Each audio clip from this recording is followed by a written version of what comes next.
Hi. Welcome to Marketfaith.Online today. So excited to have you join me once again. Thank you.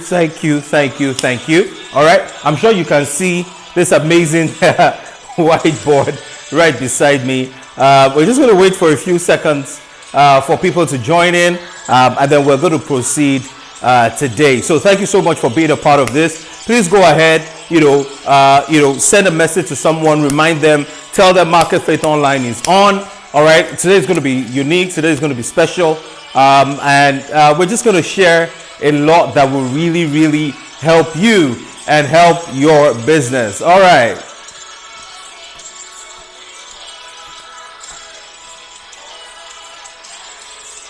It's your breath in our lungs, and we pour out our praise to you. All right. Amazing. All right. So we're just going to wait maybe one more minute, get people in here. All right. So go ahead, invite your friends, invite your colleagues, invite, friends, family. Let them know that Market Faith is online right now. All right. And then, it's really going to be helpful for them. If you're watching this video afterwards, pre-recorded, you can just forward it for about a minute or so. But we'll start in a few seconds, in a few minutes, in about a minute or so. So I have this whiteboard for a reading. So we're going to talk about that as well today. All right. Awesome. Great are you, Lord.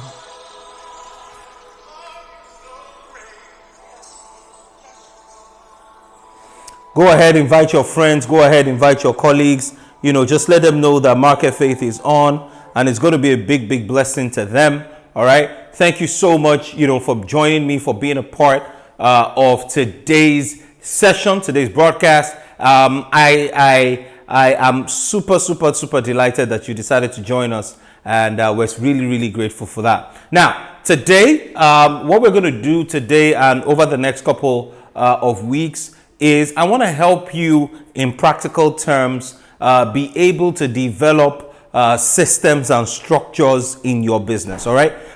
In fact, I can call this, structures 101. And then we're going to take about 4 different aspects of it over the next 4 weeks, talking about developing and designing systems and structures within your organization. This is very important. What I'm about to share with you are things that if you identify a consultant, you're going to pay some money to them to develop for you and all of that, right? And I know because, consulting is part of the things that we do. But, I know that, I know what I charge to my clients, sometimes for doing this for them.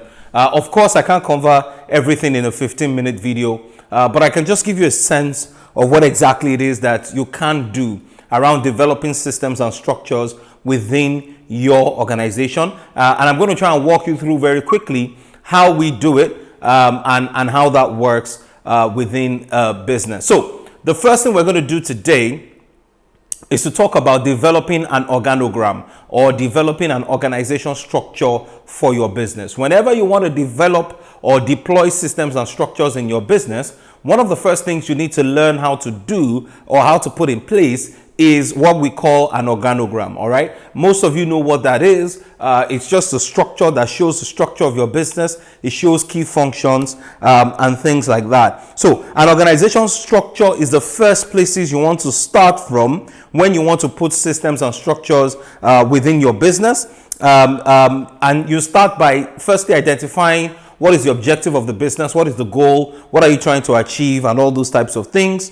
The other thing you can do is that you need to do some research, okay? Because what I'm going to do here today, I'm just going to be generic, but in your specific situation, you may need to conduct some research and find out how the structure works in other organizations. So for example, if you're a financial services firm, do you want to check out how the likes of JP Morgan works, or the likes of First Bank works, or the likes of Vetiva, or any other investment banking business, depending on your kind of business, right?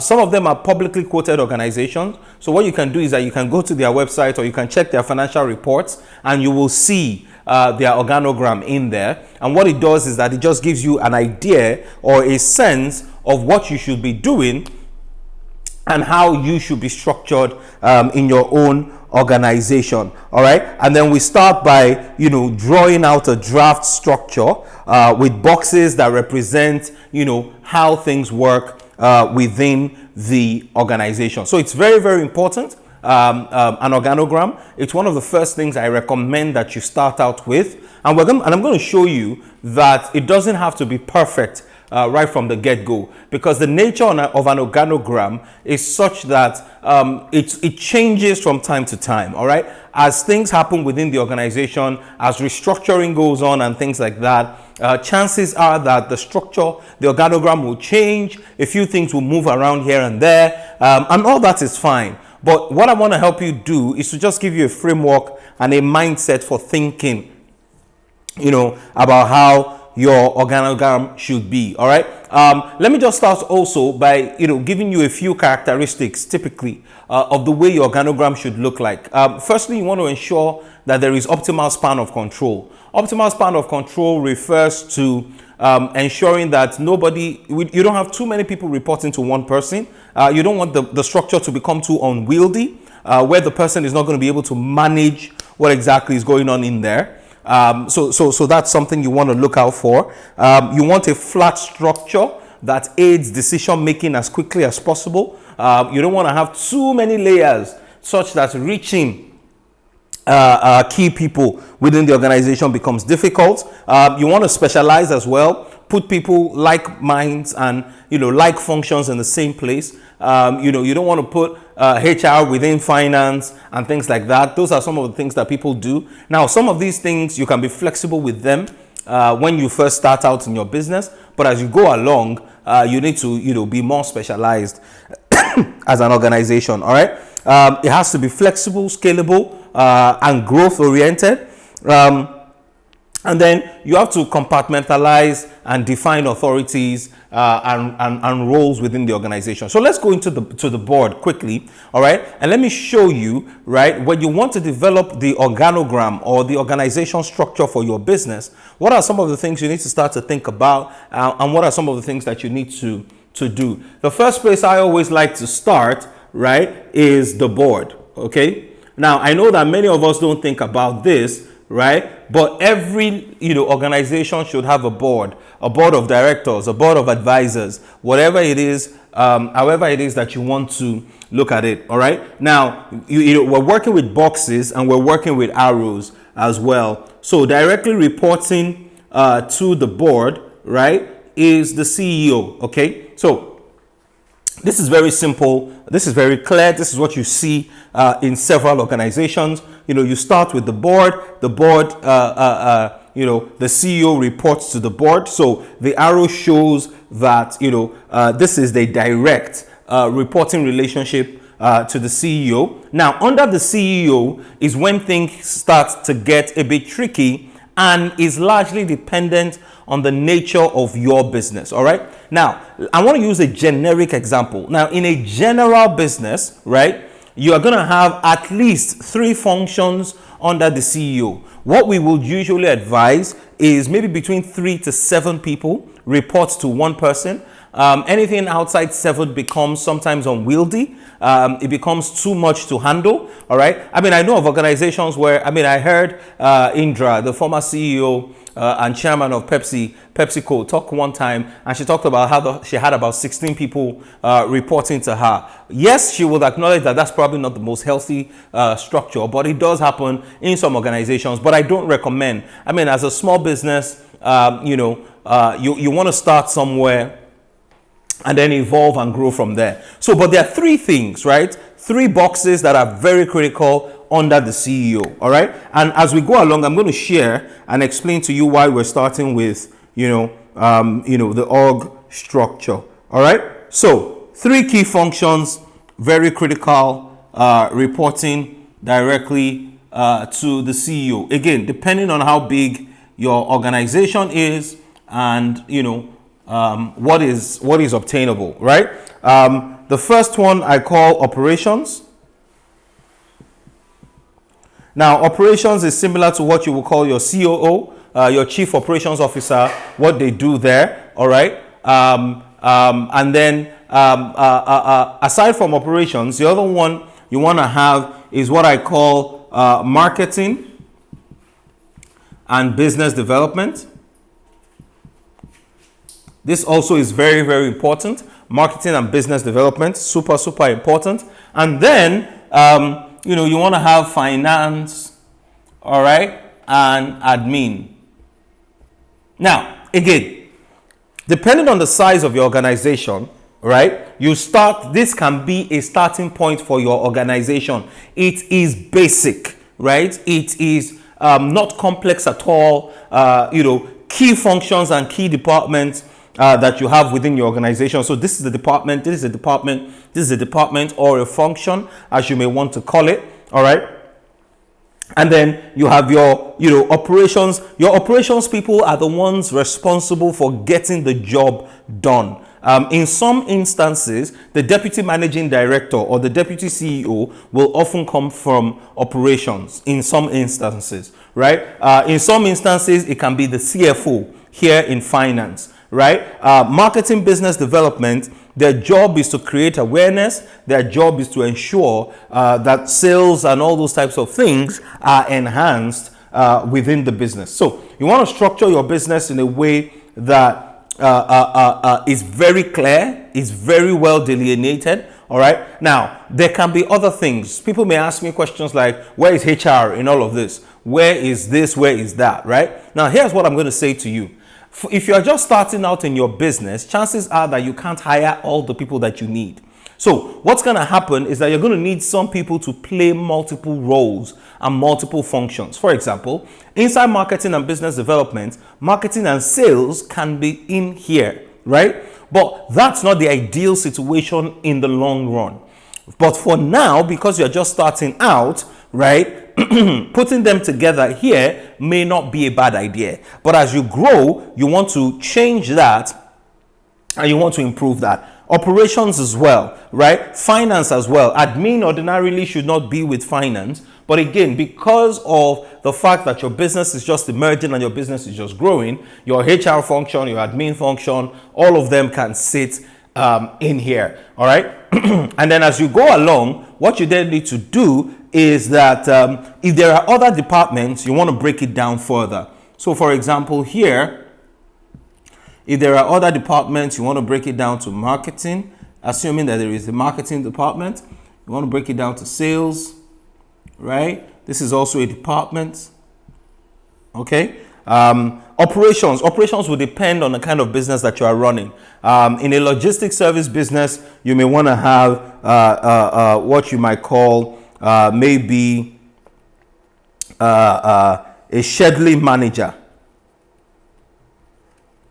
or a scheduling unit. This unit is responsible for scheduling riders, to go out and carry out logistics services and all those types of things. In finance, you may want to have, your finance here or accounts. All right. You will have your HR and admin. All right. Now, again, some of these things are not the most ideal, but they are necessary to start out. They are necessary to get to a point where you can then grow in your business. All right. They are necessary to start out. They are necessary to a point where you can then grow in your business. So the next thing you do once you put in all these boxes, right? Of course, considering the limitation of my board, I can't do so much more to spread it out and help you see it very well. But as you go along, what you then do, your next step will be to put names in all of these boxes. So on the board, you may call, the chairman is Mr. XYZ. Right? And other members of the board. CEO, if that is you, you put your name here. So let me put my name. So here I'm Deji, and if this is my business, I'm the CEO, right? Now, if I'm also, my business hasn't grown to the point where I can hire a COO, maybe Deji is also the Chief Operations Officer. Now, if I have a partner or someone who is helping me out with marketing, I can put his name here. Let's say Chinedu. All right. Now, if I have finance, all right, and I have someone helping me with finance and admin, I can put his name here. Let's say Musa. All right. Now, here's what's going on, right? What this means is that each of these people are performing certain roles within the organization. So maybe Musa is even the same person here as the finance operations guy, and Musa is also the same person here, right? Chinedu here, maybe Chinedu is also responsible for sales here. Maybe Deji is also responsible for marketing here, and Deji is also here. What you will notice is that we have few people, but our names are showing up in many places, which there is nothing wrong with that. But here's what you want to do. As you grow as an organization, you want to now start replacing names. So once, as we move along, we hire someone. Let's say we hire John. John becomes playing this role, so I can delete Deji's name from there. As we go along, right, we hire Sarah. All right, Sarah is now the one responsible for marketing. As we go along, right, the business is growing and increasing, right, and we hire, give me a name, all right, Cassandra, all right, okay, and as we go along, we keep hiring different people, and then we keep populating our organogram. That's how you design and develop an organization structure for your business. This is where you need to start when you want to put structures in place. Why? Because you need people to understand how the organization works, the key functions within the organization, and then, and when we talk about this in subsequent weeks, you will see how what we are doing is affecting what each person is doing here, all right, and how that cascades to go back up into the organization. So, hey, listen, right? I want to encourage you, go back and watch this video again, all right? It's going to be on YouTube at Marketfaith.Online on YouTube. Just check it out, right? And you can go through this all over again and draw this for your own organization. All right. So I want to say thank you for joining me today. Thank you for being a part of this session. And I look forward, all right, to seeing you again soon on Market Faith. Have a beautiful day.